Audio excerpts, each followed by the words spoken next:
Meet the editors. നമസ്കാരം. Meet the editors ആരംഭിക്കുകയാണ്. കൊല്ലത്ത് തുടങ്ങിയ കുത്തിയിരിപ്പ് SFI പ്രതിഷേധത്തെ തുടർന്ന് 2.5 മണിക്കൂറിലധികം പോലീസിനെ പ്രതിരോധത്തിലാക്കി. ആരിഫ് മുഹമ്മദ് ഖാൻ നിലമേലിൽ ഒറ്റയിരിപ്പിരിക്കുകയായിരുന്നു. പിന്നാലെ FIR കാണിച്ചു കൊടുത്ത ശേഷം തിരുവനന്തപുരത്തേക്കുള്ള മടക്കം. പ്രതിഷേധം തുടരുമെന്ന SFIയുടെ വെല്ലുവിളി. SFI പ്രവർത്തകരെ തെമ്മാടികൾ എന്ന് വിളിച്ച് ഗവർണറുടെ മറുപടി. കേരളം CRPF ഭരിക്കുമോ എന്ന മുഖ്യമന്ത്രി ചോദിക്കുന്നു. സർക്കാർ ഗവർണർ പോര് എവിടേക്കാണ്? നോക്കാം വിശദമായ report.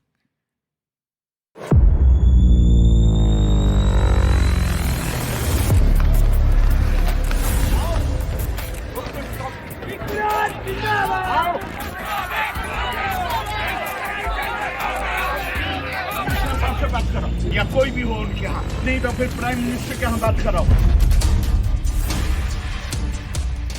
Police are there is standing here under police protection. I will not go from here. I am not going to go from here. No, I will not go. You are giving them protection here. അദ്ദേഹത്തിൻ്റെ അടുത്ത ഒരു മാസത്തിനിടയിൽ നടക്കുന്ന 4ാമത്തെ ഷോയാണ്. ബഹുമാനപ്പെട്ട governor താൻ ഇരിക്കുന്ന പദവി പോലും നോക്കാതെയുള്ള കാര്യങ്ങളാണ് ചെയ്തുകൊണ്ടിരിക്കുന്നത്.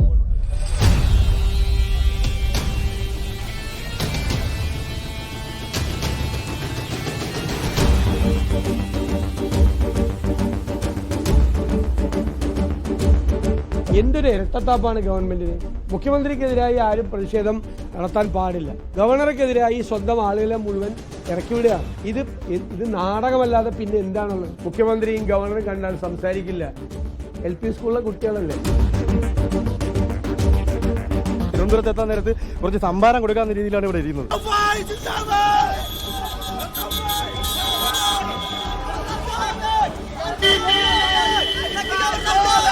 ഇത് തീക്കളിയാണ് എന്ന് പിണറായി വിജയൻ മനസ്സിലാക്കണം.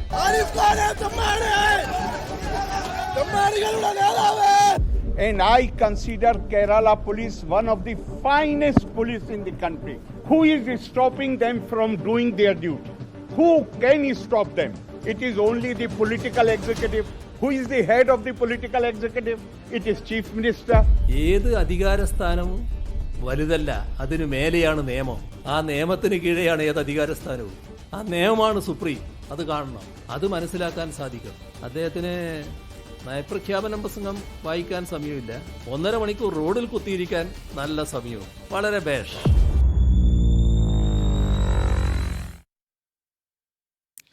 കൈവിട്ട കളിയോ എന്നതാണ് ചോദ്യം.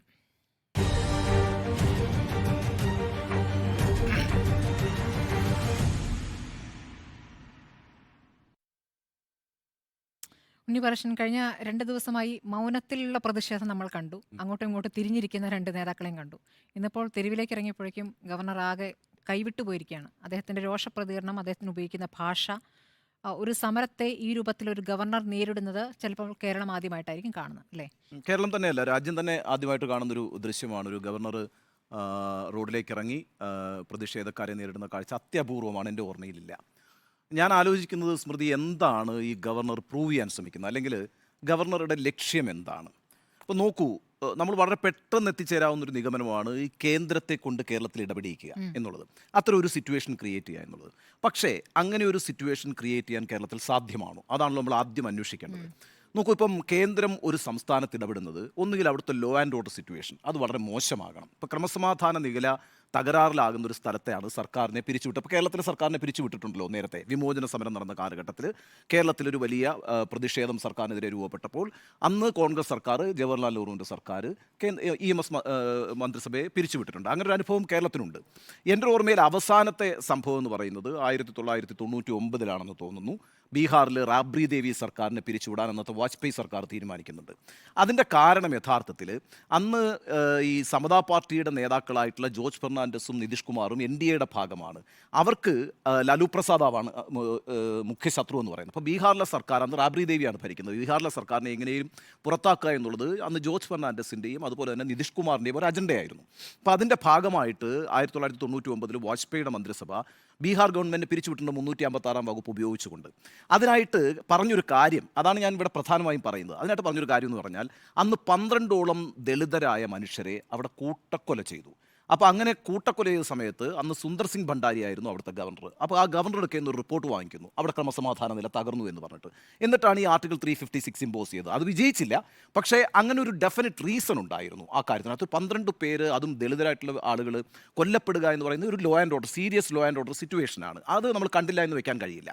പക്ഷേ എന്നിട്ട് പോലും അത് ഇമ്പോസ് ചെയ്യാൻ കഴിഞ്ഞില്ല. അത് അവിടെ നിൽക്കട്ടെ. കേരളം നോക്കൂ, കേരളത്തിൽ അങ്ങനെ ഒരു ക്രമസമാധാന സിറ്റുവേഷൻ ഉണ്ടോ? അങ്ങനെ അല്ലെങ്കിൽ ഗവർണർ പുറത്തേക്ക് ഇറങ്ങുന്നു, അല്ലെങ്കിൽ ഗവർണർക്കെതിരായ ഒരു കരിങ്കൊടി പ്രതിഷേധം എന്ന് പറയുന്ന അത്ര സീരിയസ് ആയ ഒരു ലോ ആൻഡ് ഓർഡർ സിറ്റുവേഷൻ അല്ല. അതായത് കേന്ദ്ര ഗവൺമെന്റിന് ഇടപെടാൻ പറ്റുന്നൊരു സാഹചര്യം ആ അർത്ഥത്തിലില്ല. എന്ന് മാത്രമല്ല, ഇതേ ഗവർണർ കേരളം വളരെ സുരക്ഷിതമായൊരു സ്ഥലമാണെന്ന് സ്വയം തെളിയിച്ചിട്ടുണ്ട്. അതാണല്ലോ അദ്ദേഹത്തിൻ്റെ മിഠായി തെരുവിലേക്കുള്ള പോക്ക്. ആ മിഠായി തെരുവിലേക്ക് പോയി ജനങ്ങൾക്കിടയിലൂടെ നടന്ന് ജനങ്ങളുടെ ആദരവ് മുഴുവൻ ഏറ്റുവാങ്ങി അങ്ങനെ പോയൊരു ഗവർണർക്ക് എങ്ങനെയാണ് കേരളത്തിലെ ലോ ആൻഡ് ഓർഡർ സിറ്റുവേഷൻ മോശമാണെന്ന് പറയാൻ കഴിയുക, അല്ലെങ്കിൽ അങ്ങനെ പ്രൂവ് ചെയ്യാൻ കഴിയുക? മാത്രമല്ല, ഇന്നത്തെ ഈ പിന്നെ മാധ്യമങ്ങൾ കൊടുത്ത ബൈറ്റിൽ അദ്ദേഹം പറയുന്നുണ്ട് കേരളത്തിലെ പോലീസാണ് ഏറ്റവും മികച്ച പോലീസ് എന്ന് പറയുന്നുണ്ട്, അല്ലേ, രാജ്യത്ത് തന്നെ. അപ്പോൾ ലോ ആൻഡ് ഓർഡർ സിറ്റുവേഷൻ ഇല്ല, അങ്ങനെ ഒരു സാഹചര്യമില്ല. ഇനി മറ്റൊന്ന്, കേന്ദ്രത്തിന് ഇടപെടാൻ പറ്റുന്നൊരു സാഹചര്യം എന്ന് പറഞ്ഞാൽ പൊളിറ്റിക്കൽ ഇൻസ്റ്റെബിലിറ്റി ഉണ്ടാകുമ്പോഴാണ്. വെച്ചാൽ ഇപ്പോൾ ഒരു തെരഞ്ഞെടുപ്പ് കഴിഞ്ഞു, ആർക്കും ഭൂരിപക്ഷമില്ല, ഒരു സർക്കാർ ഉണ്ടാക്കാൻ കഴിയാത്ത സാഹചര്യം, അല്ലെങ്കിൽ ഒരു കുതിരക്കച്ചവടം നടക്കുന്ന സാഹചര്യം, അങ്ങനെയൊക്കെ ഉള്ളപ്പോഴാണ് അങ്ങോട്ടേക്ക് കേന്ദ്രം ഇടപെടുക. കേരളത്തിൽ അങ്ങനെ ഒരു സാഹചര്യമില്ല. 99 എന്ന് പറഞ്ഞ വലിയ സംഖ്യയുടെ ഭൂരിപക്ഷവുമായി വളരെ ഇൻടാക്റ്റ് ആയ ഒരു ഭരണമുന്നണി കേരളം ഭരിച്ചുകൊണ്ടിരിക്കുന്നു. അപ്പുറത്ത് 41 പേര് മാത്രമാണ് പ്രതിപക്ഷത്തുള്ളത്. അപ്പോൾ അങ്ങനെ ഒരു സാഹചര്യമില്ല. അപ്പം പിന്നെ എന്താണ് ഗവർണറുടെ ഒരു ലക്ഷ്യം, അല്ലെങ്കിൽ ഗവർണറെ ഈ പറയുന്ന പ്രതിഷേധങ്ങളിലേക്ക് നയിക്കുന്ന കാര്യം എന്താണ്? ഞാനിന്ന് അദ്ദേഹത്തിൻ്റെ ഈ മാസ്കറ്റ് ഹോട്ടലിൻ്റെ മുമ്പിൽ വെച്ച് നൽകിയ മാധ്യമപ്രവർത്തകർക്ക് നൽകിയ ബൈറ്റിനകത്ത് അദ്ദേഹം വളരെ ശ്രദ്ധേയമായൊരു കാര്യം പറയുന്നുണ്ട്. അത് ഈ സുപ്രീം കോടതിയുടെ ഒരു ഉത്തരവ് പറഞ്ഞിട്ടുണ്ട്. ഒരു മാധ്യമ പ്രവർത്തകയാണ് ചോദിക്കുന്നത് എന്താണ് യഥാർത്ഥത്തിൽ ഈ കോൺഫ്ലിക്റ്റിൻ്റെ കാര്യം, സ്റ്റേറ്റും ഗവർണറുമായിട്ടുള്ള കോൺഫ്ലിക്റ്റിൻ്റെ കാര്യം. അപ്പോൾ അദ്ദേഹം പറയുന്നുണ്ട്, നോക്കൂ, honourable supreme court has said that nobody has the power to interfere in my statutory function. എൻ്റെ സ്റ്റാറ്റ്യൂട്ടറി അധികാരത്തിൽ ഇടപെടാൻ ഒരാൾക്കും അധികാരമില്ല എന്ന് സുപ്രീം കോടതി പറഞ്ഞിരിക്കുന്നു. അതിനെ ലംഘിക്കുകയാണ് ഈ സർക്കാർ ചെയ്യുന്നത് എന്ന് പറയുന്നു. ഞാൻ ഒരു കാരണവശാലും ഈ സർക്കാരിൻ്റെ ഒരു പരിപാടിയിലും ഇടപെടുന്നില്ല, ഒരു പ്രവർത്തനത്തിലും ഇടപെടുന്നില്ല. പക്ഷേ ഈ സർക്കാർ ആകട്ടെ എൻ്റെ സ്റ്റാറ്റ്യൂട്ടറി അധികാരത്തിൽ ഇടപെടുന്നു എന്ന് പറയുന്നു. എന്താണ് ഗവർണറുടെ സ്റ്റാറ്റ്യൂട്ടറി അധികാരം? എന്താണ് ഗവർണറെ ചൊടിപ്പിച്ചിരിക്കുന്നത്? ഇപ്പം നമുക്കറിയാമല്ലോ, ഗവർണർ എന്ന് പറഞ്ഞാൽ കൗൺസിൽ ഓഫ് മിനിസ്റ്റേഴ്സിൻ്റെ ഉപദേശപ്രകാരം പ്രവർത്തിച്ചുകൊണ്ടിരിക്കുന്ന ഒരു ഫംഗ്ഷണറി മാത്രമാണ്, കോൺസ്റ്റിറ്റ്യൂഷണൽ ഹെഡാണ്. പക്ഷേ അദ്ദേഹത്തിൻ്റെ അധികാരങ്ങൾ ഭരണഘടനാപരമായി അങ്ങേയറ്റം പരിമിതമാണ്. ഗവൺമെൻറ് നിയമസഭ പാസ്സാക്കുന്ന ബില്ലുകളിൽ ഒപ്പുവെക്കുക, അതിനകത്ത് എന്തെങ്കിലും വിസ്തീർണം ആവശ്യമുണ്ടെങ്കിൽ അത് ചോദിക്കുക, അത് ഭരണഘടനാ വിരുദ്ധമാകാതിരിക്കുക, അത് കേന്ദ്ര നിയമങ്ങൾക്കും പാർലമെന്റിനും എതിരാകാതിരിക്കുക, ഇത്തരം കാര്യങ്ങളൊക്കെ ശ്രദ്ധിക്കുന്ന ഒരു മോണിറ്ററിംഗ് പവർ മാത്രമേ അദ്ദേഹത്തിനുള്ളൂ. എന്നാൽ അദ്ദേഹത്തിന് കേരളത്തിൽ ചാൻസലർ എന്ന് പറയുന്ന ഒരു പദവിയുണ്ട്. അതാണ് അദ്ദേഹത്തിൻ്റെ സ്റ്റാറ്റ്യൂട്ടറി അധികാരം എന്ന് പറയുന്നത്. ചാൻസലർ യഥാർത്ഥത്തിൽ ഗവർണറായിരിക്കുമ്പം എന്താണോ യൂണിവേഴ്സിറ്റികളുടെ കാര്യത്തിൽ ഒരു ചാൻസലർ, അത് ഗവൺമെൻറ് ബൈൻഡിങ് ആണ്. അതായത് ഗവൺമെൻറ്റിന് അവിടെ ചോദ്യം ചെയ്യാൻ കഴിയില്ല. പരമാധികാരിയാണ്. എല്ലാ സർവകലാശാലയുടെയും കാര്യത്തിൽ ഗവർണർ പരമാധികാരിയാണ്. അത് സുപ്രീം കോടതി അപ്ഹോൾഡ് ചെയ്തിട്ടുണ്ട്. സുപ്രീം കോടതി പറഞ്ഞിട്ടുണ്ട് ഗവർണർ ആ ചാൻസലർ പദവിയിൽ കയറി ഇടപെടരുതെന്ന് പറഞ്ഞിട്ടുണ്ട്. അപ്പം ഇവിടെ എന്താ സംഭവിച്ചിരിക്കുന്നത്? 2 സുപ്രധാന ബില്ലുകൾ നിയമസഭ പാസ്സാക്കിയല്ലോ. ഒന്നെന്താണ്? ചാൻസലർ സ്ഥാനത്ത് നിന്ന് ഗവർണറെ നീക്കുന്ന ബില്ലാണ്. ചാൻസലർ സ്ഥാനത്ത് നിന്ന് മാറ്റിക്കൊണ്ട് അതിവിദഗ്ധരായിട്ടുള്ള പണ്ഡിതരെ ചാൻസലർമാരാക്കാൻ സർക്കാരിന് അധികാരം നൽകുന്ന ഒരു ബില്ല് പാസ്സാക്കിയിട്ടുണ്ട്. അതായത് ഗവർണർ ഈ ബില്ല് പാസ്സായി കഴിഞ്ഞാൽ പിന്നെ ചാൻസലറായി ഇരിക്കാൻ കഴിയില്ല, അല്ലെങ്കിൽ ഗവൺമെൻറ്റിന് ഒരാളെ ചാൻസലറായി നിയമിക്കാൻ കഴിയുന്ന അധികാരം നൽകുന്ന ഒരു ബില്ല്. ഇനി രണ്ടാമത്തെ ബില്ല്, ഗവർണർക്ക് വീണ്ടും ഒരു അധികാരം കൂടിയുണ്ട്. എന്താണ്? വൈസ് ചാൻസലർമാരെ തീരുമാനിക്കാനുള്ള അധികാരം, അല്ലേ? ആ വൈസ് ചാൻസലർമാരെ തീരുമാനിക്കുന്ന സെർച്ച് കമ്മിറ്റിയെ എക്സ്പാൻഡ് ചെയ്യാൻ അധികാരം നൽകുന്ന ഒരു ബില്ല് കൂടി പാസ്സാക്കിയിട്ടുണ്ട്. അതായത് ഗവർണർ ആഗ്രഹിച്ചാലും ഈ പറയുന്ന സെർച്ച് കമ്മിറ്റിയിലെ ഭൂരിപക്ഷം വെച്ചിട്ട് ഈ പറയുന്ന വൈസ് ചാൻസലർമാരെ സർക്കാരിന് തീരുമാനിക്കാൻ പറ്റും. ഇതാണ് 2 സ്റ്റാറ്റ്യൂട്ടറി അധികാരം. ഈ 2 സ്റ്റാറ്റ്യൂട്ടറി അധികാരവും എടുത്തു കളയുന്ന ഒരു സർക്കാരിനോട് സഹകരിക്കാൻ ഗവർണർ തയ്യാറല്ല എന്നാണ് ഗവർണർ പറഞ്ഞുകൊണ്ടിരിക്കുന്നത്. അതായത് ഇവിടെ ഒരു ലോ ആൻഡ് ഓർഡർ സിറ്റുവേഷനോ ഒന്നും തന്നെ ഉണ്ടാക്കി കേന്ദ്രത്തെ ഇങ്ങോട്ട് കൊണ്ടുവരിക എന്നുള്ളതല്ല, മറിച്ച് ഇവിടെ സർക്കാരിനൊരു തലവേദന ഉണ്ടാക്കുന്നത് നിങ്ങൾ എൻ്റെ അധികാരത്തിൻ്റെ പരിധിയിലേക്ക് കടന്ന് എന്നെ ആക്രമിച്ചിരിക്കുന്നു, അങ്ങനെയാണെങ്കിൽ ഞാൻ നിങ്ങളോട് സഹകരിക്കില്ല, നിങ്ങൾക്ക് ഞാനൊരു സ്ഥിരം തലവേദനയായിരിക്കും എന്ന് തെളിയിക്കുന്ന ഒരു കാര്യമാണ് ഇന്നും ഗവർണർ ചെയ്തിരിക്കുന്നത്. ആ ഗവർണർ നോക്കൂ, എത്ര അപൂർവമായ ഒരു കാഴ്ചയാണ്. അവിടെ എന്താണ് സംഭവിച്ചത്? എല്ലാവരും ആ ദൃശ്യങ്ങൾ കണ്ടിട്ടുണ്ട്. ഗവർണർ കടന്നു പോകുന്ന സ്ഥലത്ത് 22 or 30 പേര് അവിടെ കൂടി നിന്നിട്ടുണ്ട്.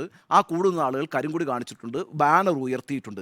അതൊരു സാധാരണ പ്രതിഷേധമാണ്. ആ കരിങ്കൊടി പ്രതിഷേധത്തെ സംബന്ധിച്ച് അടുത്ത ഘട്ടത്തിൽ നമുക്ക് ചർച്ച ചെയ്യാം. കാരണം വെച്ചാൽ അതിന് 2 നീതിയുണ്ടോ എന്നൊക്കെയുള്ള ചർച്ചകൾ നമ്മുടെ സമൂഹത്തിൽ നിൽക്കുന്നുണ്ട്. ആ അടുത്ത ഘട്ടത്തിലാണ്. പക്ഷേ നോക്കൂ, ഒരു ഗവർണർ കടന്നു പോകുന്ന പാതയിൽ ഇത്തരത്തിലുള്ള പ്രതിഷേധങ്ങൾ ഉണ്ടാകാം. അത് ഗവർണർക്കെതിരായിട്ടുള്ള പ്രതിഷേധമല്ല, അത് ചാൻസലർക്കെതിരായിട്ടുള്ള പ്രതിഷേധമാണ്.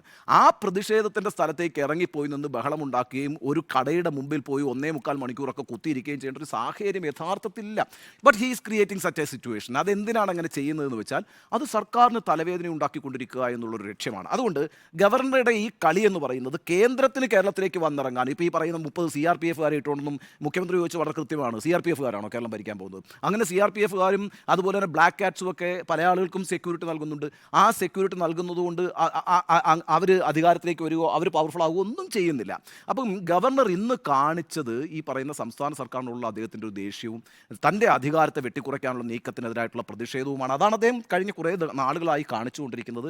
അതൊന്നും ഒരു ഗവർണറുടെ പദവിക്ക് ചേർന്ന കാര്യമല്ല. ഇന്ന് അദ്ദേഹം ഈ റോഡിലേക്ക് ഇറങ്ങി ഇത്തരത്തിലൊരു പ്രകടനം കാണിക്കേണ്ട ഒരു സാഹചര്യവും ഉണ്ടായിരുന്നില്ല എന്നുള്ളതാണ്.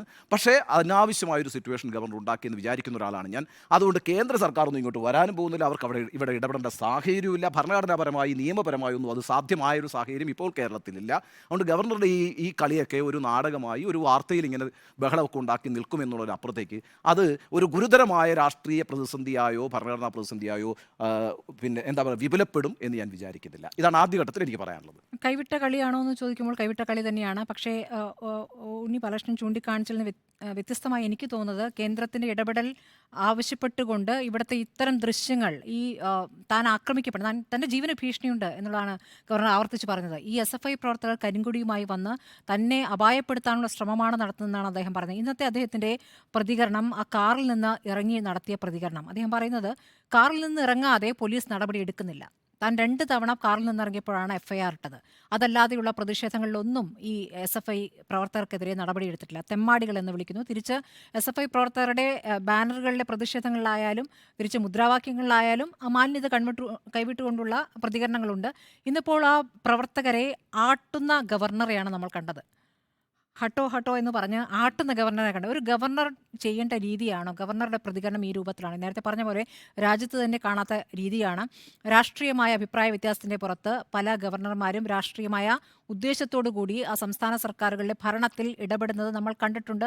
തമിഴ്നാട്ടിൽ കണ്ടിട്ടുണ്ട്, ബംഗാളിൽ കണ്ടിട്ടുണ്ട്. ഇപ്പോൾ കേരളത്തിലും ആ രൂപത്തിൽ ഇടപെടുമ്പോൾ തൻ്റെ അധികാരത്തിലെ പരിധിയിലേക്ക് വന്നതുകൊണ്ടാണ് ഇടപെടുന്നതെന്ന് പറയുമ്പോഴും ഈ CRPF സുരക്ഷ താൻ ആവശ്യപ്പെട്ടിട്ടില്ല എന്ന് അദ്ദേഹം പറയുന്നുണ്ട്. താൻ ആവശ്യപ്പെട്ടിട്ടല്ല വരുന്നത്. ഈ ഒരു സംഭവത്തിൻ്റെ പശ്ചാത്തലത്തിലായിരിക്കില്ല. പക്ഷേ ആവശ്യപ്പെടാതെ CRPF വരുമോ? ഇന്നത്തെ ഒരു സംഭവത്തിൻ്റെ അടിസ്ഥാനത്തിലല്ലോ. അപ്പോൾ നേരത്തെ ഇത്തരം ഒരു പരാതി പോയിട്ടുണ്ട്. അതിനുശേഷം അദ്ദേഹം കമ്മീഷണറെ വിളിക്കുന്നുണ്ട്. ആഭ്യന്തരമന്ത്രിയുടെ കേന്ദ്ര ആഭ്യന്തര മന്ത്രാലയത്തിനെ വിളിച്ചറിയിച്ചിട്ടുണ്ട് എന്നുള്ള സൂചനകളും വിവരങ്ങളൊക്കെ പുറത്തു വരുന്നുണ്ട്. ഇപ്പോൾ ചീഫ് സെക്രട്ടറിയുടെ റിപ്പോർട്ട് ചീഫ് സെക്രട്ടറിയോട് അറിയിച്ചു. അതെ, ചീഫ് സെക്രട്ടറിയോട് റിപ്പോർട്ട് തേടിയിട്ടുണ്ട്. അപ്പോൾ അതിനർത്ഥം ഇടപെടാനുള്ള എന്തെങ്കിലും വഴിയുണ്ടോ എന്ന് ആലോചിക്കുന്നുണ്ട്, ശ്രമിക്കുന്നുണ്ട്. ഈ പറഞ്ഞതുപോലെ അങ്ങനെ ഒരു സാഹചര്യം ഇവിടെ ഇല്ലെങ്കിലും കേരളത്തിൽ അങ്ങനെ ഒരു സാഹചര്യം, കേരളത്തിലെ ജനങ്ങൾ തനിക്കൊപ്പമാണ് എന്ന് ആവർത്തിച്ച് അദ്ദേഹം പറയുകയും ഒരു രാഷ്ട്രീയ നേതാവിനെ പോലെ പെരുമാറുകയും ചെയ്യുന്നുണ്ട്. നേരത്തെ പറഞ്ഞ മുഖ്യമന്ത്രി അതിനോട് പ്രതികരിച്ച കാര്യങ്ങളൊക്കെ നമ്മൾ കണ്ടതാണ്. അദ്ദേഹത്തിൻ്റെ മാനസിക നില പരിശോധിക്കേണ്ടി വരും എന്ന് ആ വാക്കിൽ പറഞ്ഞില്ലെങ്കിലും ആ രൂപത്തിലാണ്. ആരോഗ്യസ്ഥിതി പല രൂപത്തിലാണല്ലോ ആരോഗ്യ പ്രശ്നങ്ങൾ ശിവൻകുട്ടി ആ രൂപത്തിൽ നേരത്തെ പറഞ്ഞു ഷോ ആണെന്ന് പറയുന്നു. അതെ അതെ, ആദ്യത്തെ പ്രതികരണം അങ്ങനെയായിരുന്നു. ഇന്ന് രാവിലത്തെ ആദ്യത്തെ പ്രതികരണം ശിവൻകുട്ടിയുടെ, വിദ്യാഭ്യാസ മന്ത്രി നിലയ്ക്കാണ് ഞാൻ ശിവൻകുട്ടിയുടെ പ്രതികരണത്തെ കാണുന്നത്. അദ്ദേഹം പറഞ്ഞത് മാനസിക നില വിട്ട് തകരാറിലായ ഒരാളുടെ പ്രകടനമാണെന്നാണ് പറഞ്ഞത്. മുഖ്യമന്ത്രി അതൊന്ന് ഒതുക്കി പറഞ്ഞു, പൊതിഞ്ഞു പറഞ്ഞു. അപ്പോൾ മുഖ്യമന്ത്രി പറയുന്ന കാര്യങ്ങളുണ്ട്. ഇപ്പോൾ ഇവിടെ ആർക്കൊക്കെയാണ് CRPF സുരക്ഷയുള്ളത്? അത് കുറേ RSS പ്രവർത്തകരുടെ പേരുകളാണ്. ആ പേരുകൾക്ക് പിന്നാലെ വരുന്ന RSS പ്രവർത്തകനാണോ ഗവർണർ എന്നുള്ള ചോദ്യവും ചോദിക്കുന്നു. രാഷ്ട്രീയമായി 2 ചേരികളിൽ നിൽക്കുമ്പോഴും ഗവർണർമാർ എടുക്കേണ്ട ഒരു മര്യാദ രീതി അത് കൈവിട്ടുകൊണ്ടാണ് നമ്മുടെ ഗവർണർ ഇവിടെ പ്രവർത്തിക്കുന്നത് എന്നുള്ള കാര്യം അറിയാം. അദ്ദേഹത്തിന് ഇനി കാലാവധി കഴിയാൻ കുറച്ച് മാസങ്ങളേ ഉള്ളൂ. അപ്പോൾ അതുവരെയും ഈ രൂപത്തിൽ തന്നെ പോകുമോ എന്നുള്ള ആശങ്കയുണ്ട്. ഈ തരത്തിൽ BJP നേതാക്കൾ, കേന്ദ്രമന്ത്രിമാർ, സഹമന്ത്രിമാരടക്കം തീക്കൊള്ളി കൊണ്ട് ചൊറിയുന്നു എന്നുള്ള രൂപത്തിലുള്ള പ്രതികരണങ്ങൾ V മുരളീധരൻ അടക്കം നടത്തിയിട്ടുണ്ട്. അപ്പോൾ ഇത് ഈ രൂപത്തിൽ പ്രത്യാരോപണമായി അല്ലെങ്കിൽ കേന്ദ്രവും സംസ്ഥാനവും തമ്മിലുള്ള പ്രശ്നങ്ങളിൽ ഒന്നുകൂടി അത് കൂട്ടാൻ സഹായിക്കുന്ന നടപടി എന്തായാലും ഗവർണറുടെ ഭാഗത്തുനിന്നുണ്ടായിട്ടുണ്ടെന്നാണ് എനിക്ക് തോന്നുന്നത്. ഈ ഇരട്ട നീതി നമുക്ക് 2ാം ഘട്ടത്തിൽ എടുക്കാമെന്ന് തോന്നുന്നു. ഇക്കാര്യത്തിൽ പ്രതിപക്ഷ നേതാവ് പറഞ്ഞത് ഗവർണറുമായിട്ടുള്ള പോര് അത് വരുന്ന സാഹചര്യത്തെക്കുറിച്ചാണ്. സർക്കാർ എപ്പോഴൊക്കെ പ്രതിരോധത്തിലാകുന്നു അപ്പോൾ ഗവർണറുമായി ഒന്ന് അടിയുണ്ടാക്കും, അതിലേക്ക് ശ്രദ്ധ തിരിച്ചുവിടുന്നു എന്നതാണ് പ്രതിപക്ഷം ഉന്നയിക്കുന്ന പ്രധാനപ്പെട്ട ആരോപണം. അതായത് ഇതൊരു കള്ളനും പോലീസും കളി പോലെയാണ് പ്രതിപക്ഷം നോക്കിക്കാണുന്നത്. അതാണ് എൻ്റെ പൊളിറ്റിക്കൽ പോയിന്റ്. അതെ, ഗവർണർ ഈ പ്രശ്നം ഉണ്ടാകുന്ന ഓരോ ഘട്ടവും എടുത്ത് നോക്കിക്കഴിഞ്ഞാൽ അതിൽ പ്രതിപക്ഷം മുന്നോട്ട് വയ്ക്കുന്നത് ഒരു വളരെ പ്രധാനപ്പെട്ട വിഷയം തന്നെയാണ്. പക്ഷേ ഇനി അവർ എപ്പോഴാണ് നിൽക്കുവോ? അല്ല അതിന് കാര്യമുണ്ട് സുജയ പറയട്ടെ. എപ്പോഴാണ് ആ പ്രതിഷേധം ഉണ്ടാകുന്നത് എന്നത് കൂടി നോക്കൂ. നയപ്രഖ്യാപനം ഗവർണർ വായിക്കാതെ വിടുമ്പോൾ അന്നത്തെ ദിവസം നടക്കുന്ന പാർലമെന്ററി പാർട്ടി യോഗത്തിൽ മുഖ്യമന്ത്രിക്ക് ഒരു പ്രശ്നവുമില്ല. അത് വെറുതെ വിടുകയാണ്. മുഖ്യമന്ത്രി പിണറായി വിജയന്റെ ഒരു രീതി വെച്ച് അങ്ങനെയാണോ പ്രതികരിക്കേണ്ടിയിരുന്നത്? ഇ പി ജയരാജൻ മാത്രമാണ് പ്രതികരിക്കുന്നത്, ബാക്കിയുള്ളവരെല്ലാം നിയന്ത്രിച്ച് നിർത്തുകയാണ്. അപ്പോഴാണ് പി കെ കുഞ്ഞാലിക്കുട്ടി ചോദിച്ച ചോദ്യം കേരളത്തിൽ നിന്ന് പല കോണുകളിൽ നിന്നും ഉയരുന്നത്. ഇതെന്താ ഒത്തുതീർപ്പാക്കിയോ? അതുപോലെ തന്നെ നയപ്രഖ്യാപന പ്രസംഗത്തിന്റെ 136 ഖണ്ഡികകളും എടുത്തു നോക്കൂ. ആകെ 4 പാരഗ്രാഫിൽ മാത്രമേ ഉള്ളൂ കേന്ദ്ര വിമർശനം. അതും ഈ പറയുന്ന കണക്കുകൾ, നമ്മൾ എപ്പോഴും ചർച്ച ചെയ്യുമ്പോൾ പറയുന്ന ആ കണക്കുകൾ, ആ സ്ഥിതിവിവര കണക്കുകൾ വെച്ചുകൊണ്ടുള്ള കാര്യങ്ങൾ മാത്രമാണ്. നവകേരള സദസ്സിന്റെ ചെലവുകളെക്കുറിച്ചോ അല്ലെങ്കിൽ നവകേരള സദസ്സ് വലിയ നേട്ടമുണ്ടാക്കി പൊതുമണ്ഡലത്തിൽ നിന്ന് ഉയർന്ന പരാതികൾ അല്ലെങ്കിൽ അങ്ങനെയുള്ള ചർച്ചകൾ, അതേക്കുറിച്ചൊക്കെ പറഞ്ഞു പോകുന്നെങ്കിലും പ്രതിപക്ഷം അവിടെയും ചോദിക്കുന്നുണ്ട്, എന്താണ് നിങ്ങളുടെ സർക്കാരിന്റെ നയം വ്യക്തമാക്കാനായി നടത്തിയ ഒരു യാത്രയെക്കുറിച്ച് ഇത്രയും പറഞ്ഞാൽ മതിയോ? അതിനൊരു മറുപടിയില്ല. ഗവർണർ ആ നയപ്രഖ്യാപനം മുഴുവനായി വായിക്കുകയാണെങ്കിൽ ആ നയപ്രഖ്യാപനത്തിലെ ഓരോ പോയിന്റും മാധ്യമങ്ങൾ ബ്രേക്കിംഗ് ന്യൂസായി എഴുതി കാണിക്കും. അത് ചർച്ചയാകും. അപ്പോൾ അത് ചർച്ചയായിട്ടില്ല. ആ ഉള്ളടക്കത്തിലേക്ക് ചർച്ച ചെയ്തുവരെ പോയോ? ഇല്ല. ഗവർണർ സഭയിലെത്തിയ 6 മിനിറ്റും ഗവർണർ നയപ്രഖ്യാപനത്തിന്റെ വായിച്ച 136ാമത്തെ ഖണ്ഡികയും മാത്രമാണ് ഇന്ന് വരെ ചർച്ചയായിരിക്കുന്നത്. അല്ലാതെ മറ്റ് ഭാഗങ്ങളെക്കുറിച്ച് എവിടെയെങ്കിലും ചർച്ചയുണ്ടായോ? ഒരിടത്തും ചർച്ചയുണ്ടായിട്ടില്ല. അപ്പോൾ പ്രതിപക്ഷം ചോദിച്ച ആ ചോദ്യം അവിടെ നിലനിൽക്കുകയാണ്. നയപ്രഖ്യാപന പ്രസംഗം നടത്തുന്നു. ഇന്നും എവിടേക്കാണ് ഫോക്കസ് പോകുന്നത്? ഇന്നും ഫോക്കസ് പോകുന്നത് ഗവർണർ അവിടെ ഇരുന്ന കടയുടെ മുന്നിലേക്കാണ്. ആ കടയുടമയുടെ പേരൊക്കെ ഞാൻ നോക്കി. ഫിറോസ് എന്നാണ് ആ കടയുടമയുടെ പേര്. ഫിറോസിന്റെ കടയുടെ മുന്നിൽ പോയി 1.25 മണിക്കൂറോളം സമയമാണ് അവിടെ ഗവർണർ കുത്തിയിരിക്കുന്നത്. അപ്പോൾ വീണ്ടും നയപ്രഖ്യാപന പ്രസംഗത്തെക്കുറിച്ചുള്ള ചർച്ചയിൽ നിന്നും വീണ്ടും മാറുകയാണ്. അതിന്റെ ഉള്ളടക്കത്തിനെക്കുറിച്ചുള്ള ചർച്ചയിലേക്ക് ഇന്നും പോകുന്നില്ല. ഇന്ന് ഗവർണർ ആക്ഷൻ ഹീറോയായി മാറുന്ന ആ സീൻ മാത്രമാണ് ചർച്ചയാവുന്നത്. ഈ നിലമേലിലെ കുത്തിയിരിപ്പ് സമരം, അതിന്മേലുള്ള വാദപ്രതിവാദങ്ങൾ, CRPFനെ ഇറക്കിയത്, അങ്ങനെ മറ്റേ വിഷയത്തിൽ നിന്ന് പൂർണ്ണമായും തെന്നിമാറുകയാണ്. മറ്റേ വിഷയങ്ങളിലേക്ക് ഇനി ചർച്ച പോവുകയേയില്ല.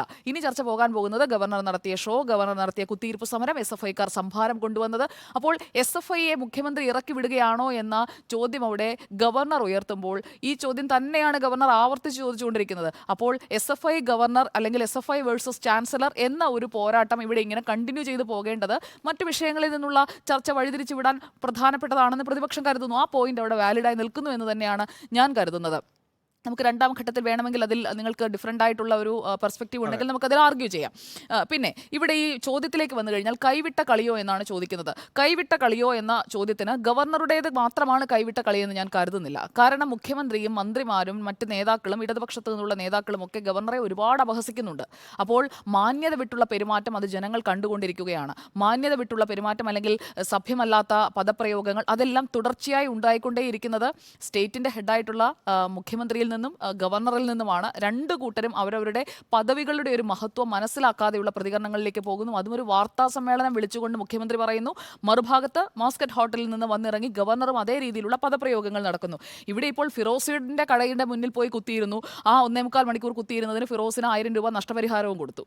അങ്ങനെയാണ് ഗവർണർ അവിടെ നിന്ന് മടങ്ങുന്നത്. ഗവർണറുടെ ഞാൻ മനസ്സിലാക്കുന്ന അനുസരിച്ച് കൂടെയുള്ള ഉദ്യോഗസ്ഥർ ഈ 1000 രൂപ അപ്പോൾ തന്നെ കൊടുക്കുകയും ചെയ്തു. അത്രയും നേരം ഇരുന്ന് കച്ചവടം മുടക്കിയതിന്. പക്ഷേ അത്ര സിമ്പിൾ അല്ലല്ലോ അത്.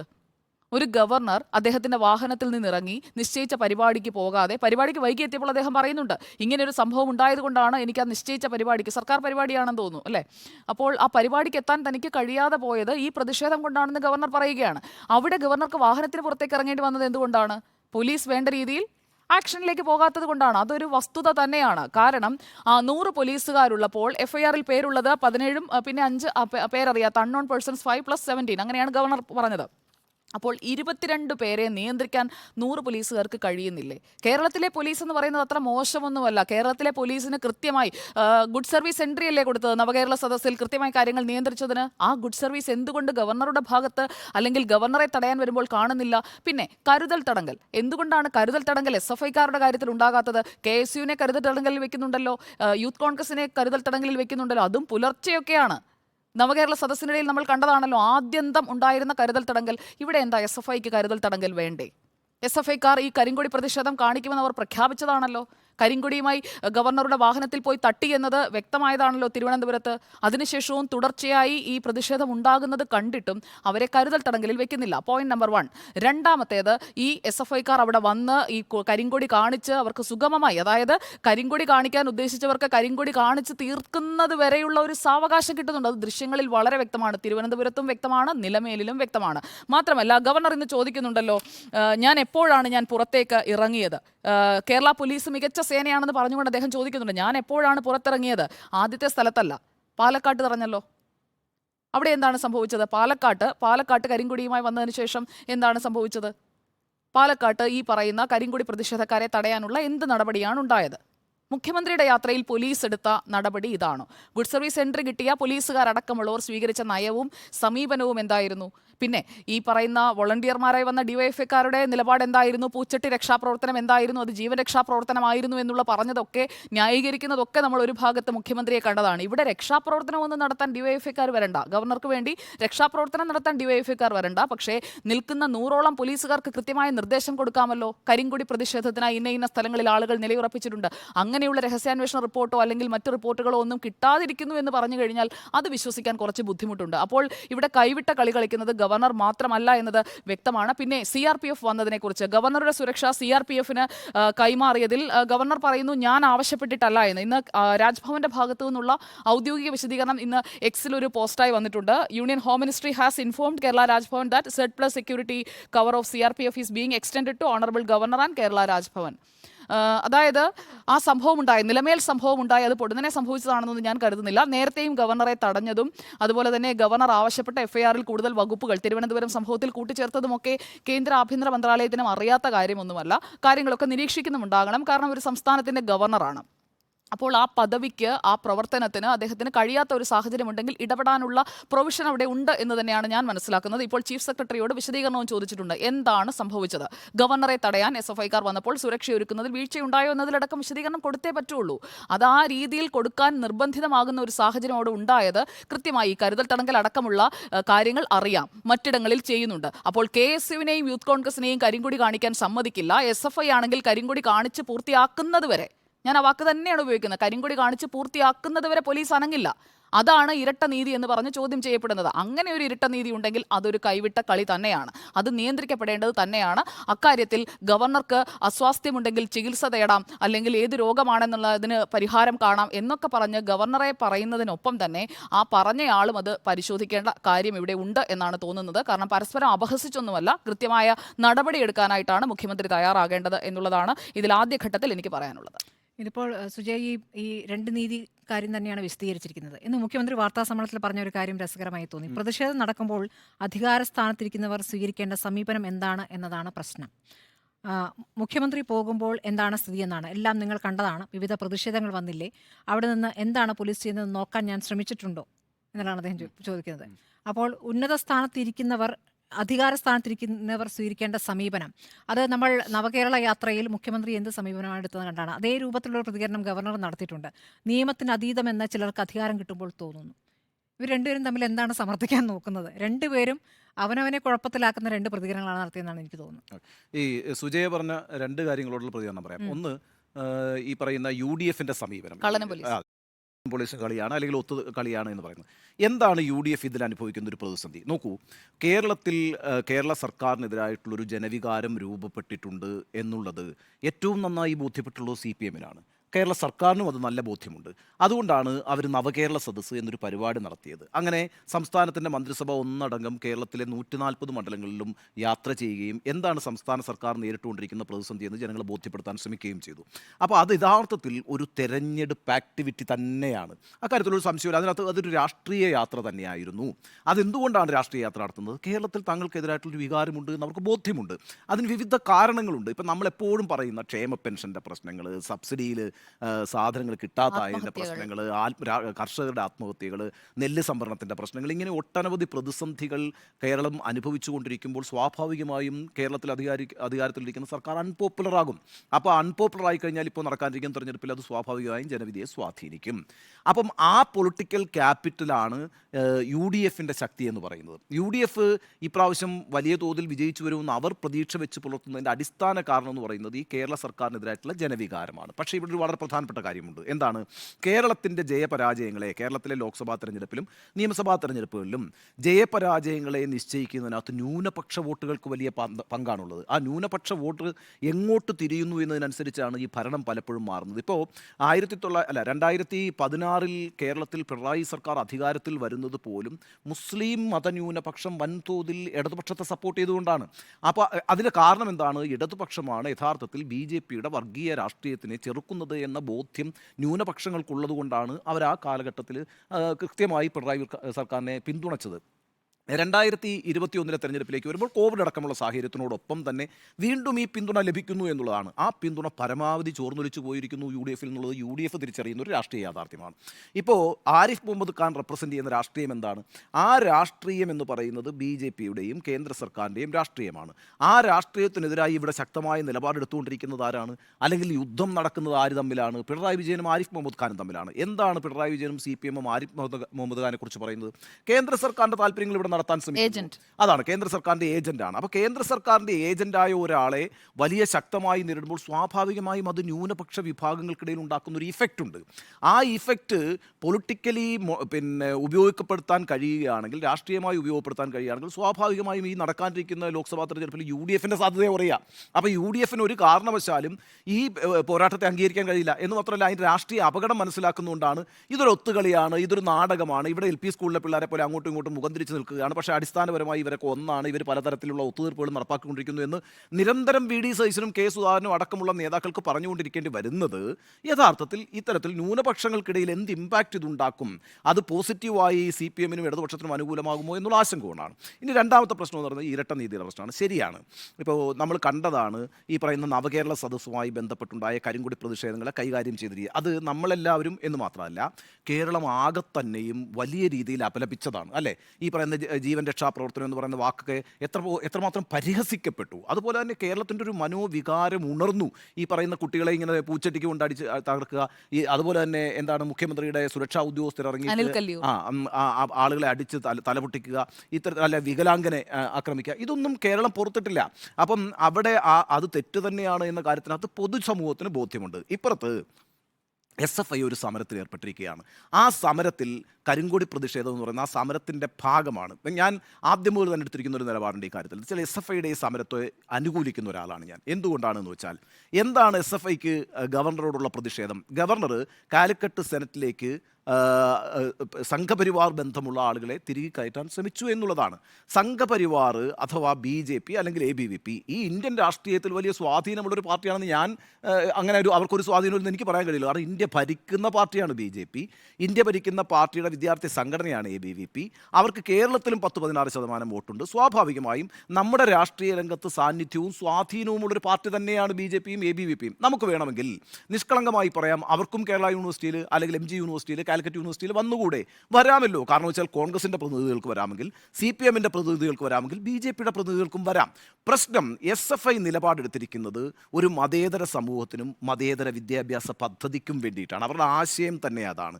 അപ്പോൾ ഇവിടെ സംഘപരിവാർ രാജ്യത്ത് നടപ്പാക്കിക്കൊണ്ടിരിക്കുന്നത് മതേതരമായൊരു വിദ്യാഭ്യാസ പദ്ധതിയല്ല. അതിനെതിരായിട്ട് അതിശക്തമായ പ്രതിഷേധങ്ങൾ രാജ്യത്തുടനീളമുണ്ട്. ഇന്ത്യയുടെ ചരിത്രത്തെ മാറ്റിമറിക്കാൻ, അല്ലെങ്കിൽ ആ ചരിത്ര പാഠപുസ്തകങ്ങളെയൊക്കെ തന്നെ മാറ്റിമറിക്കുന്നത്. എന്തിനാണത് മാറ്റിമറിക്കുന്നത്? ഒരു പ്രത്യേക മനോഭാവത്തോടുള്ള, ഒരു പ്രത്യേക വിഭാഗത്തിൻ്റെ താല്പര്യത്തോടുകൂടിയുള്ള ചരിത്രത്തെയാണ് പഠിപ്പിക്കാൻ ശ്രമിക്കുന്നത്. അതിനെതിരെ പുസ്തകം നിർമ്മിച്ച സംസ്ഥാനമാണെന്നേ കേരളം. ആ കേരളം പുസ്തകം നിർമ്മിച്ച് അത് വിദ്യാർത്ഥികളിലേക്ക് എത്തിച്ചു എന്ന് മാത്രമല്ല, പുതിയ പദ്ധതിക്കെതിരായിട്ടും നിലപാടെടുത്തുകൊണ്ട് പുതിയ പുസ്തകങ്ങളുടെ പണിപ്പുരയിലാണ് സർക്കാർ. ആ വിദ്യാഭ്യാസ പദ്ധതിയെ ഉയർത്തിപ്പിടിക്കുന്ന ഒരു രാഷ്ട്രീയ പ്രസ്ഥാനമാണ്, രാഷ്ട്രീയ വിദ്യാർത്ഥി സംഘടനയാണ് SFI എന്ന് പറയുന്നത്. SFIക്ക് ചാൻസലറുടെ ഈ നീക്കത്തെ എതിർത്തേ മതിയാകൂ. അതിൻ്റെ ഭാഗമായിട്ടാണ് ഈ കരിങ്കൊടി പ്രതിഷേധം. കരിങ്കൊടി പ്രതിഷേധം എന്ന് പറയുന്നത് ജനാധിപത്യത്തിലെ സാധാരണ ഒരു പ്രതിഷേധമാണ്. അത് എത്രയോ കാലമായിട്ട് കേരളത്തിൽ നടന്നുകൊണ്ടിരുന്നതാണ്. അതിനെ മോശമാക്കിയത് യഥാർത്ഥത്തിൽ ഈ നവകേരള സദസ്സാണ്. കരിങ്കൊടി പ്രതിഷേധത്തിനെ സഹിക്കാൻ വയ്യാത്തൊരു പ്രതിഷേധ മുറയായി കണ്ടുകൊണ്ട് തലയടിച്ച് പൊട്ടിക്കുന്ന ഒരു രീതിയിലേക്ക് ഇടതുപക്ഷം അതിനെ മാറ്റി തീർത്തതിനകത്ത് അവർക്കൊരു ഉത്തരവാദിത്വമുണ്ട്. അല്ലാത്ത പക്ഷം ഈ പ്രതിഷേധം സ്വാഭാവികമായൊരു പ്രതിഷേധമാണ്. ആ പ്രതിഷേധം ഒരു സൈഡിൽ കൂടി നടക്കും. അപ്പുറത്ത് തന്നെ ഇപ്പുറത്തുകൂടി നേരത്തെ മുഖ്യമന്ത്രി പറഞ്ഞ കണക്ക് മുഖ്യമന്ത്രിയും കടന്നുപോയിട്ടുണ്ട് അത്തരം പ്രതിഷേധങ്ങളുടെ ഇടയിലൂടെ. അങ്ങനെ പോകട്ടെ, ഗവർണർക്കും കടന്നു പോകാം. പക്ഷേ ഇതൊരു രാഷ്ട്രീയ സമരമാണ്. ആ രാഷ്ട്രീയ സമരത്തിൻ്റെ ഭാഗമായി നടക്കുന്ന കരിങ്കൊടി പ്രതിഷേധത്തിനോട് മുഖം തിരിച്ചു നിൽക്കേണ്ട ഒരു സൊസൈറ്റി അല്ല കേരളം. കാരണം അത് വളരെ പ്രധാനപ്പെട്ട ഒരു രാഷ്ട്രീയത്തെ ഉയർത്തിപ്പിടിക്കുന്നുണ്ട്. അത് കാവ്യവൽക്കരണത്തിനെതിരായിട്ടുള്ള സംഘപരിവാറിൻ്റെ രാഷ്ട്രീയം വിദ്യാഭ്യാസ പദ്ധതിയിൽ അടിച്ചേൽപ്പിക്കാൻ ഉള്ള ശ്രമത്തിനെതിരായിട്ടുള്ള ഒരു പോരാട്ടമാണ്. ആ പോരാട്ടത്തിൽ അതിൻ്റെ പ്രതീകമായി കേരളത്തിൽ നിൽക്കുന്നത് ആരിഫ് മുഹമ്മദ് ഖാൻ ആയതുകൊണ്ട് അദ്ദേഹത്തിനെതിരായിട്ടാണ് പോരാട്ടം. അതുകൊണ്ട് ഇവിടെ ഇരട്ട നീതിയുടെ പ്രശ്നത്തിൽ ഞാൻ സുജയോട് പൂർണ്ണമായി യോജിക്കുന്നു. കാരണം രണ്ട് രീതിയിലാണ് ഈ കാര്യങ്ങൾ കൈകാര്യം ചെയ്യപ്പെട്ടത് എന്ന കാര്യത്തിൽ എനിക്ക് സംശയമില്ല. പക്ഷേ ഈ പ്രതിഷേധം ഇത് ജനാധിപത്യത്തിൻ്റെ ഒരു ശരിയായ പ്രതിഷേധ രീതി തന്നെയാണ്. അതാണ് നവകേരള സദസ്സിനെതിരെ ഉണ്ടായ പ്രതിഷേധം എന്തായിരുന്നു? എന്തിനാണ് കരിങ്കൊടിയുമായി യൂത്ത് കോൺഗ്രസിനും KSUവിനും ഇറങ്ങേണ്ടി വന്നത്? നവകേരള സദസ്സ് എന്ന് പറയുന്നത് ഒരു സർക്കാർ പരിപാടിയാണ്. സർക്കാർ ഖജനാവിൽ നിന്ന് പണമെടുത്ത് CPIMന്റെ അങ്ങയുടെ വാക്കുകളിൽ തന്നെ അത് വന്നല്ലോ. അതായത് ഒരു പ്രചാരണ പരിപാടിയാക്കി മാറ്റി. ലോക്സഭാ തെരഞ്ഞെടുപ്പ് പ്രചാരണ പരിപാടി നടത്തേണ്ടത് ഒരു സർക്കാർ സംവിധാനത്തെ ഉപയോഗിച്ചുകൊണ്ടല്ല. ഓരോ പാർട്ടിയും അതിന്റെ ഫണ്ട് കണ്ടെത്തി നടത്തേണ്ടതാണ് തെരഞ്ഞെടുപ്പ് പ്രചാരണ പരിപാടി.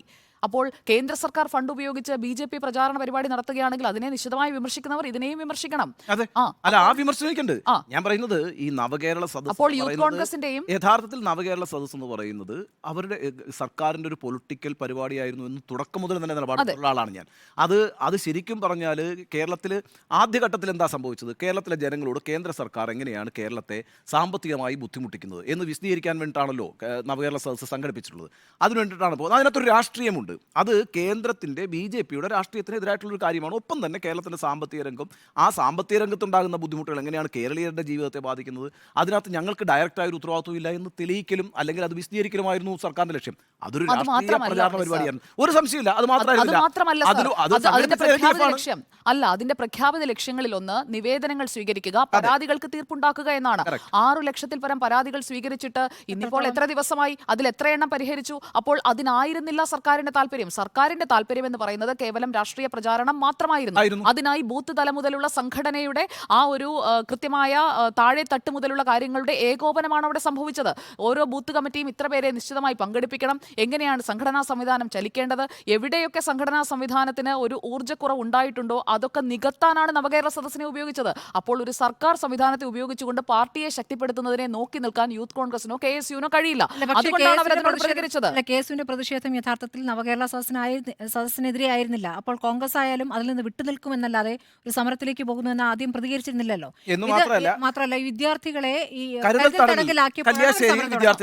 അപ്പോഴാണ് സമരം തുടങ്ങി. ആ കരുതൽ തടങ്കലിനെതിരെ ആദ്യമായിട്ട് കരിങ്കൊടി കാണിക്കുന്നത്. ആ കരിങ്കൊടി കാണിച്ച സമയത്താണ് പൂച്ചട്ടി വെച്ച് തലയടിച്ച് തകർത്തത്. പിന്നെ ആ സമരത്തിൽ നിന്ന് KSUവിന് മുന്നോട്ട് പോകാൻ കഴിയില്ല. പിന്നെ അവരെല്ലാ സ്ഥലത്തും കരിങ്കൊടി കാണിക്കാൻ തീരുമാനിച്ചു. കാരണം വെച്ചാൽ അത്രയേറെ എന്താ പറയുക അരാജകത്വമാണ് അവിടെ നടന്നതെന്ന കാര്യത്തിൽ ആർക്കും സംശയമില്ലല്ലോ. എനിക്ക് തോന്നുന്നത് CPMനോ അല്ലെങ്കിൽ CPMനെ പിന്തുണയ്ക്കുന്ന അനുയായികൾക്ക് പോലും പൂച്ചട്ടി കൊണ്ട് ആളുകളുടെ തലയടിച്ച് തകർക്കുന്നതിനെ അംഗീകരിക്കുന്ന ഒരു വിഭാഗമാണ് അതിൻ്റെ അണികളെന്നൊന്നും ഞാൻ വിചാരിക്കുന്നില്ല. അവരൊക്കെ മനുഷ്യരല്ലേ. അപ്പം മാത്രമല്ല, ഇപ്പം ആലപ്പുഴയിൽ നമ്മൾ കണ്ടല്ലോ ഈ പറയുന്ന CMന്റെ സെക്യൂരിറ്റി പേഴ്സണൽ ഇറങ്ങിയിട്ട് നിന്നിട്ട് വടി കൊണ്ട് തലക്കടിക്കുന്നത് കണ്ടല്ലോ. ഇതൊക്കെ കണ്ടുകൊണ്ടിരിക്കുന്ന ആളുകൾ ഇതിനൊന്നും അംഗീകരിക്കുന്ന ആളല്ല. അങ്ങനെ നീതിയുടെ പ്രശ്നം അതിനകത്ത്. ഇരട്ട നീതിയുടെ പ്രശ്നം എവിടെയാണ്? ഇരട്ട നീതിയുടെ പ്രശ്നം ഭരണപക്ഷത്തിനൊപ്പം നിൽക്കുന്നവർക്ക് കൃത്യമായി അവരെ രക്ഷിച്ചെടുക്കാൻ ശ്രമിക്കുന്ന ഒരു ഭരണകൂടമുണ്ട്. അതിനെക്കുറിച്ചാണ് ഗവർണർ റെഫർ ചെയ്തത്. ഇവരെ ഇതുപോലെ സമരത്തിനായി ഇറക്കി വിടുകയും കൃത്യമായി നിയന്ത്രിക്കുകയും ചെയ്യുന്ന ആഭ്യന്തര വകുപ്പ് കൂടി കൈകാര്യം ചെയ്യുന്ന മുഖ്യമന്ത്രിക്കെതിരെയല്ല ഗവർണർ പറഞ്ഞത്. സംസ്ഥാനത്തിന്റെ ആഭ്യന്തര മന്ത്രിക്കെതിരെയാണ്. ആഭ്യന്തര മന്ത്രി നിയന്ത്രിക്കുന്ന പോലീസ് സംവിധാനത്തിനെതിരെയാണ്. ആ പോലീസ് സംവിധാനം എങ്ങനെയാണ് പൗരന്മാരെ 2 തരത്തിൽ കാണുന്നത് എന്നതിനെ കുറിച്ചാണ്. SFIയും KSUവും അതൊക്കെ വിട്ടോളൂ, പക്ഷേ അവർ പൗരന്മാരാണല്ലോ. 18 വയസ്സ് തികഞ്ഞവരൊക്കെ തന്നെയാണല്ലോ ഈ സമരത്തിനിറങ്ങിയത്. പൗരന്മാരോടൊരു സംസ്ഥാനത്തിന്റെ ആഭ്യന്തര വകുപ്പിലെ പോലീസ് സംവിധാനം എങ്ങനെയാണ് പ്രവർത്തിച്ചത്? അതിന് കൃത്യമായി അവരെ ചരട് വലിച്ച് നിയന്ത്രിച്ചത് ആരാണ്? ആ ചോദ്യം അവിടെ പ്രസക്തമാണ്. ഗവർണർ കൈവിട്ട കളി കളിക്കുന്നു എന്ന് പറയുമ്പോൾ തന്നെ മുഖ്യമന്ത്രി ഈ കാര്യത്തിൽ ഒരു കൈവിട്ട കളി തന്നെയാണ് കളിക്കുന്നത്. അല്ലെങ്കിൽ ഗവർണറുടെ ദേഹത്ത് ഒരു തരി മണ്ണ് വീഴുന്ന രൂപത്തിലുള്ള ഒരു പ്രതിഷേധം ഉണ്ടായിട്ടില്ല. ഇതൊക്കെ ഈ കരിങ്കൊടി കൊണ്ടുപോയി വാഹനത്തിലൊക്കെ ഇടിച്ചു എന്നുള്ള ശരിയാണ്. പക്ഷേ ഗവർണറെ ഉപദ്രവിക്കുന്ന രീതിയിൽ, ദേഹത്ത് കൈവയ്ക്കുന്ന രീതിയിലൊന്നും പ്രതിഷേധം ഉണ്ടായിട്ടില്ല. കൺഫർമേഷൻ ഇല്ല. അപ്പൊ ഗവർണർ തന്നെ പറയുന്നത് എറിഞ്ഞു എന്നാണ് ഫീൽ ചെയ്തു എന്നാണ്. എന്തോ വന്ന് വീണു. ഫീൽ ചെയ്തു, അല്ല അതൊരു വടിയാണെന്ന് ചില്ലിൽ വന്ന് പറയുന്നത്. വീണു അതൊരു വടിയായിരിക്കാം, കല്ലായിരിക്കില്ല, അതൊരു വടിയായിരിക്കാം, ഞാനങ്ങനെ ഫീൽ ചെയ്തു എന്നുള്ളതാണ്. എന്തോ എറിഞ്ഞതുപോലെ തോന്നി. കരിങ്കൊടിയുടെ വടിയാണെന്ന് തോന്നുന്നു എന്ന് അദ്ദേഹം നമുക്ക് പറയുന്നു. നമ്മുടെ മുമ്പിൽ നമ്മളിപ്പോ എല്ലാ ഇത് കണ്ടുകൊണ്ടിരിക്കുന്ന ദൃശ്യങ്ങളിലില്ല. അല്ല എല്ലാവരുടെയും കയ്യിൽ ഈ പറയുന്ന ആ പബ്ലിക് ഡൊമൈനിൽ ഈ വിഷ്വൽ ഉണ്ട്. നമ്മൾ ആ വിഷ്വൽ ഒന്ന് റീവെന്റ് ചെയ്ത് നോക്കിയേ. ആ വണ്ടി വരുന്ന സമയത്ത് ഈ പറയുന്ന ബാനർ പിടിച്ച ആളുകൾ നിൽക്കുന്നു, അവിടെ യഥേഷ്ടം പോലീസുകാരുണ്ട്. SFI എന്ന് പറയുന്ന സംഘടന അല്ലെങ്കിൽ ഏത് സംഘടന ആയിക്കോട്ടെ, അവരൊരു രാഷ്ട്രീയ സമരത്തിലാണ്. ആ സമരവുമായി ബന്ധപ്പെട്ട് ഈ കേരളത്തിൻ്റെ ഒരു സവിശേഷത, പ്രതിഷേധം എന്ന് പറയുന്നത് കേരളം ഒരിക്കൽ പോലും എതിർക്കത്തില്ല. കേരളത്തിൻ്റെ ഒരു സൊസൈറ്റിയിൽ ഏറ്റവും വലിയ പ്രതിഷേധ സമരങ്ങൾ നടന്നിട്ടുള്ളൊരു സമൂഹമാണ് നമ്മൾ. അങ്ങനെ നമ്മൾ നമ്മുടെ സമൂഹത്തെ മാറ്റിയെടുത്തിട്ടുണ്ട്. ഇപ്പം ഇന്നും നമ്മൾ വടക്കേ ഇന്ത്യയിലെ ഗ്രാമങ്ങളിൽ, വിദൂര ഗ്രാമങ്ങളിലൂടെ സഞ്ചരിച്ചാൽ ഈ പറയുന്ന ദളിതരായിട്ടുള്ള ആളുകളൊക്കെ അനുഭവിക്കുന്ന പ്രതിസന്ധി വേണ്ട. തൊട്ട അയൽപ്പക്കത്തായിട്ടുള്ള തമിഴ്നാട്ടിൽ പോയാൽ ഈ പറയുന്ന ദളിതരായിട്ടുള്ള പിന്നോക്കക്കാരായിട്ടുള്ള ആളുകൾക്ക് വൃത്തിയും ഗ്ലാസ് വെച്ചിട്ട് ചായ കൊടുക്കുന്ന ചായക്കടകളുള്ള ദുരഭിമാന കൊല നടക്കുന്ന സ്ഥലമാണ്. നമ്മൾ ഇതിനെയൊക്കെ ഉച്ചാടനം ചെയ്തത്, നമ്മളെ ഒരു ആധുനിക സമൂഹമാക്കി പരിവർത്തിപ്പിച്ചത് ഒട്ടേറെ സമരങ്ങളിലൂടെയാണ്. അത് പലതും രക്തരൂഷിതങ്ങളായ സമരങ്ങളുമായിരുന്നു. അപ്പോൾ അങ്ങനെ പ്രതിഷേധ സ്വഭാവമുള്ള ഒരു ജനതയാണ് നമ്മൾ. നമുക്ക് ഈ അധികാരത്തിൻ്റെ ഗർവ് കാണിക്കുന്നത് ആരായാലും അവർക്കെതിരായിട്ട് നിലപാടെടുക്കുന്ന ഒരു സ്വഭാവം നമുക്കുണ്ട്, അത് ശക്തമാണ്. അപ്പം ഈ പറയുന്ന രാഷ്ട്രീയ ആശയത്തിൻ്റെ ഭാഗമായിട്ടാണ് ആ സമരം നടക്കുന്നത്.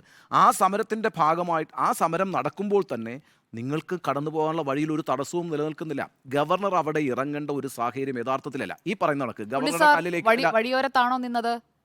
ദൃശ്യങ്ങൾ കണ്ടതാണല്ലോ. ആദ്യം നിൽക്കുന്നത് അതിന് മുമ്പിൽ ഒരു വലിയ പിന്നെ എന്താണ് ഒരു ട്രക്ക് കിടക്കുന്നു.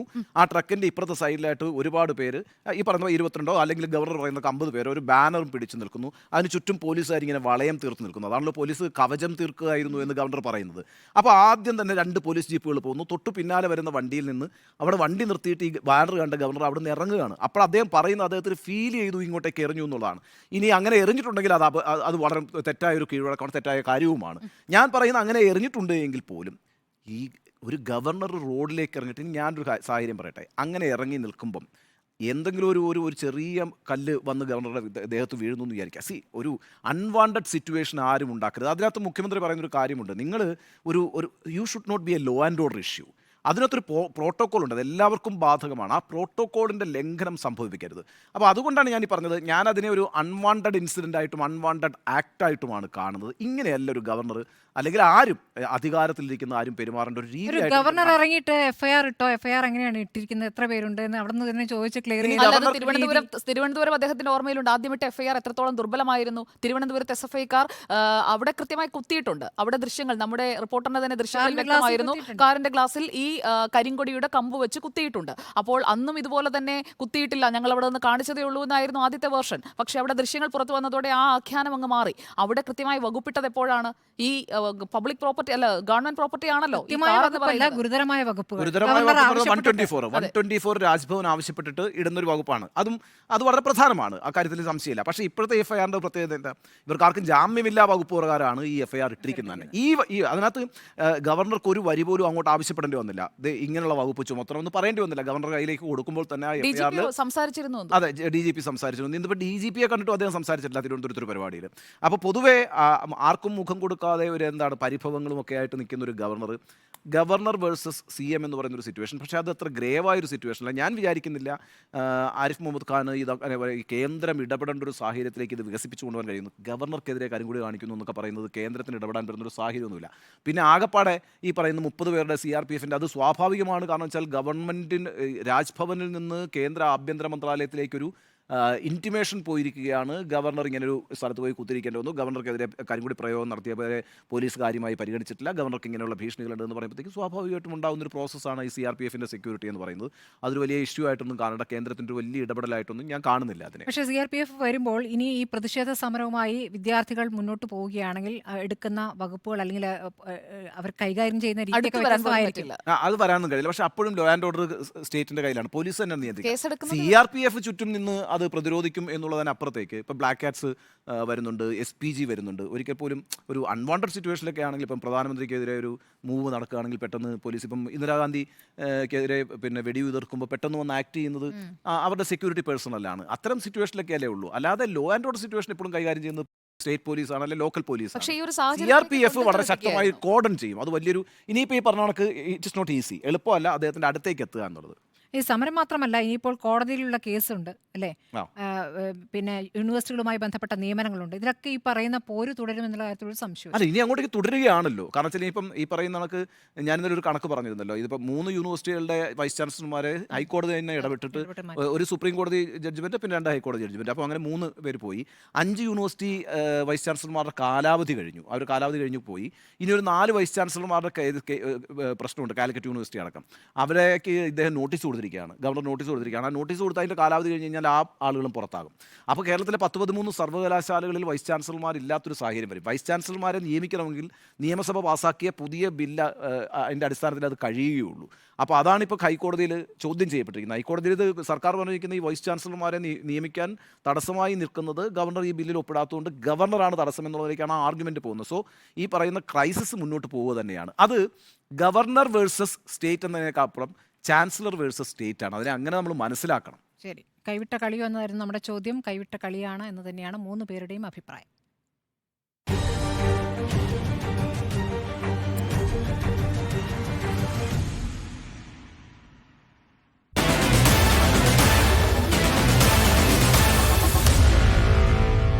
Meet the editors.